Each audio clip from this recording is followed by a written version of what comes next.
شہید آپ کو کیا کیسے گیا؟ حالت نماز میں مسجد میں آپ جماعت کے لیے آگے ہوں، پھر وار کیا جائے، خنجروں سے وار کیے گئے، اور وار اس قدر شدید حالت نماز میں، اور خنجر بھی زہر آلود، خنجر بھی زہر آلود۔ یہ پسلیاں سرکار کی ساری کھل گئی تھیں۔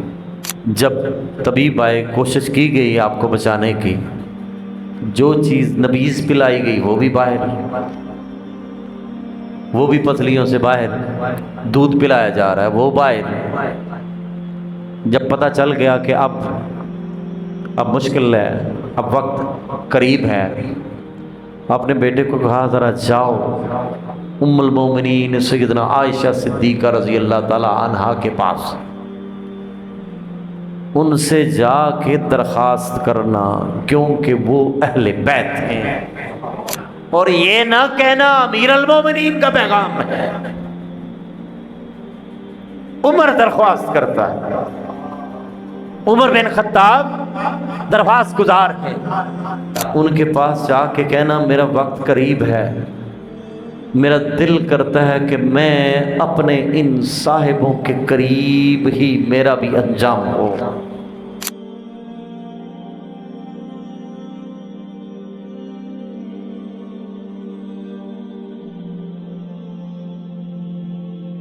انداز حکمرانی جدا، انداز تکلم جدا۔ جس جگہ پر بھی جا کر آپ کا انداز بیان اتنا زبردست تھا کہ آپ کے منہ سے لفظ نکلتے تھے مجاہدین اپنے آپے سے باہر ہو جاتے تھے۔ ابھی خلافت سنبھالے ہوئے دوسرا دن نہیں گزرا تھا، آپ نے کہا لشکر کشی کا ارادہ کر لو، عراق پر حملہ کرنا ہے۔ دوسرا دن ہے، ابھی عراق پر حملہ کرنا ہے۔ حضرت خالد بن ولید رضی اللہ تعالیٰ عنہ آپ کو معزول کیا گیا تھا، کیونکہ یہ ان کی نظر دیکھ رہی کہ اس میں کیا ہے، کیونکہ حضرت خالد بن ولید بھی جس جنگ میں گئے نا وہ کبھی ناکام نہیں لوٹے، تو اللہ کی تلوار تو نہیں ٹوٹی، ہر جنگ میں گئے بڑے زخم لگے لیکن یہ تلوار نہیں ٹوٹی۔ تو لوگوں کے درمیان یہ بات ہو گئی تھی کہ جہاں پر یہ جاتے ہیں جنگ جیت کے آتے ہیں، تو انہوں نے کہا کہ انہیں ہٹا کے بھی تمہیں بتاتے ہیں ہم جنگ جیتتے ہیں، ہم جنگ جیتتے ہیں، غلامی مصطفیٰ میں ہے۔ تو اب حضور سیدنا فاروق اعظم رضی اللہ تعالیٰ عنہ اس قسم کے شوق تھے سرکار کو، اور جب آپ کی شہادت کا موقع آیا نا، وہ دیکھیں آپ تو اپنوں کے ساتھ بھی انصاف کرتے تھے، بیرونی جو دیگر غیر مذہب لوگوں والے ہیں ان کے ساتھ بھی انصاف کرتے تھے۔ غلام تھا ایک مجوسی، ابو لولو فیروز، اس نے آ کر اپنا مقدمہ پیش کیا کہ جی میں فلاں کے ہاں غلامی کرتا ہوں، کام کرتا ہوں، مجھ سے زیادہ پیسے لیتا ہے، مجھے کم بچتا ہے، اسے کہیں کہ میرے ساتھ کوئی انصاف کرے۔ تو آپ نے کہا اپنے آقا کے ساتھ مخلص ہو جائے، ایسی بات نہ کر۔ یہ ان کی نظر تھی کہ کہاں پہ، تو اب اسی چیز کو لے کر دشمنی پال لی کہ اب میں نے انہیں نہیں چھوڑنا۔ اور دیکھیں شہادت کے بارے میں تو سرکار نے پہلے ہی کر دیا تھا، یہ آپ نے حدیث سنی ہوگی نا، سرکار جب احد پہاڑ کے اوپر تھے تو پہاڑ کانپنے لگا، تھر تھر کانپنے لگا، وجد میں آ گیا، تو حضور نے پاؤں مارا تھا، ٹھوکر ماری تو کہا تجھے پتہ نہیں تیرے اوپر کون ہے، تجھے پتہ نہیں تیرے اوپر کون ہے، ایک اللہ کا نبی ہے، ایک صدیق ہے، دو شہید ہیں۔ کتنا عرصہ پہلے فرمایا تھا۔ سیدنا ابوبکر صدیق بھی تھے، سیدنا عثمان غنی بھی تھے، سیدنا فاروق اعظم بھی تھے، ایک نبی، ایک صدیق، دو شہید۔ حضور نے تو کہا تھا تجھے شہادت کی موت نصیب ہو۔ اب دیکھیں شہید آپ کو کیا کیسے گیا؟ حالت نماز میں مسجد میں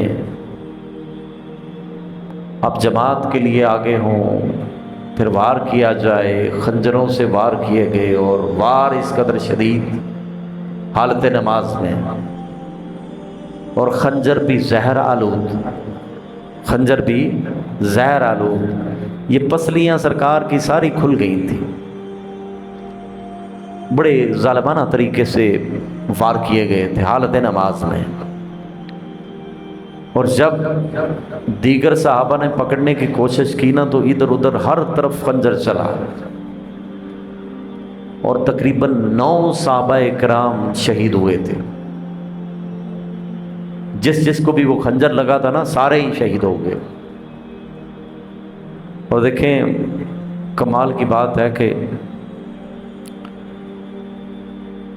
جب طبیب آئے، کوشش کی گئی آپ کو بچانے کی، جو چیز نبیذ پلائی گئی وہ بھی باہر،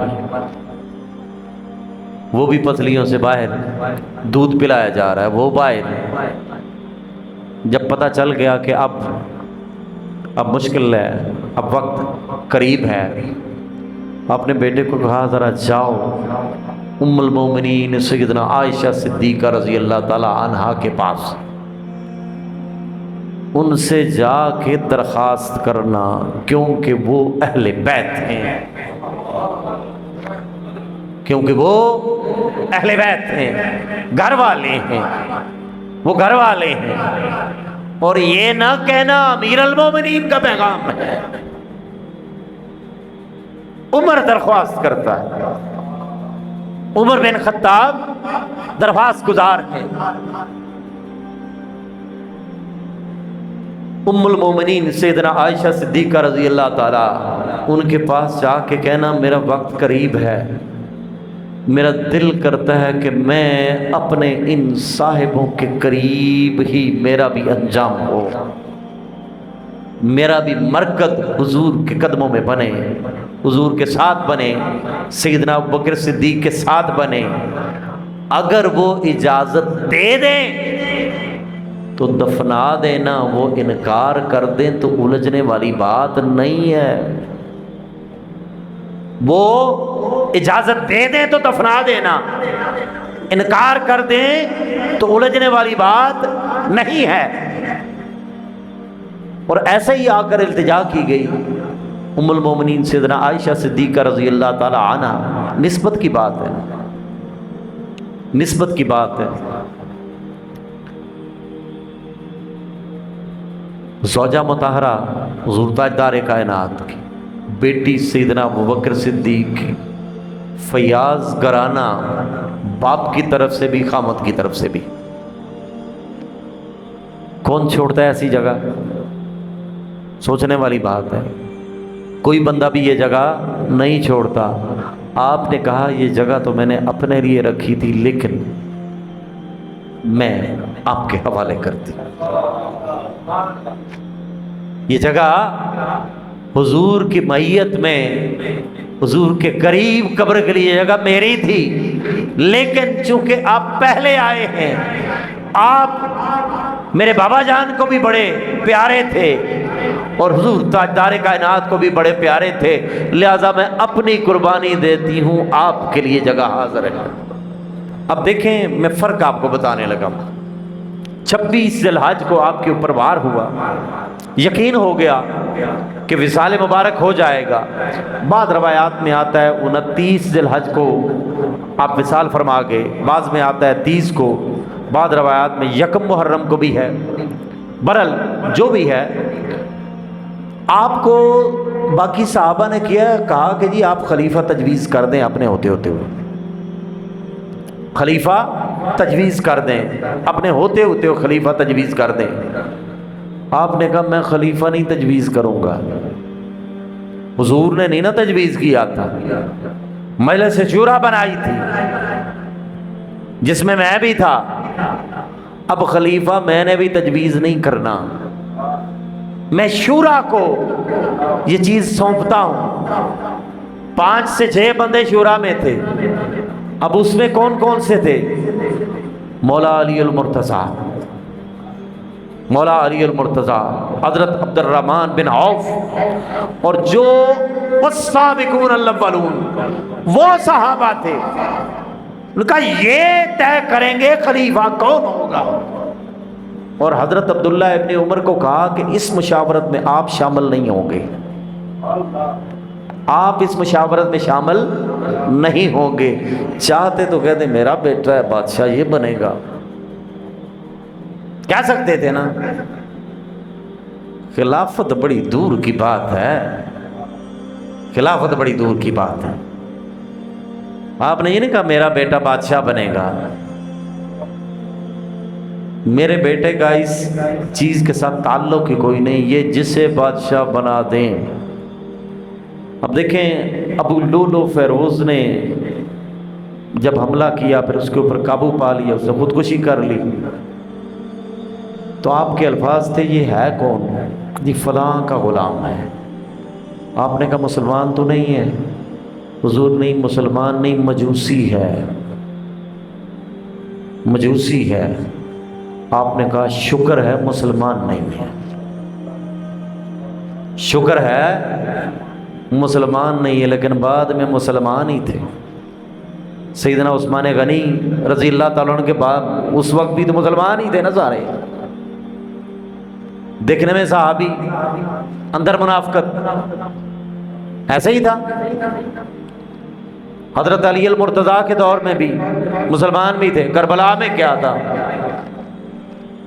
سارے نعرہ تکبیر کہنے والے تھے، سارے نعرہ تکبیر کہنے والے تھے، سارے توحید پرست تھے۔ تو چونکہ وقت زیادہ ہوا چاہتا ہے، برحال یہ حضور سیدنا فاروق اعظم رضی اللہ تعالیٰ عنہ کو رب العالمین نے بڑی شانوں سے نوازا تھا، اور ہم یہ تذکرہ کس لیے کرتے ہیں کہ انہی کے نام کی برکتوں سے ہمارا نظام چل رہا ہے۔ حضور کے نام کی برکت، حضور کے صحابہ کے نام کی برکت، حضور کے آل کے نام کی برکت۔ رب العالمین آپ سب کا آنا قبول فرمائے۔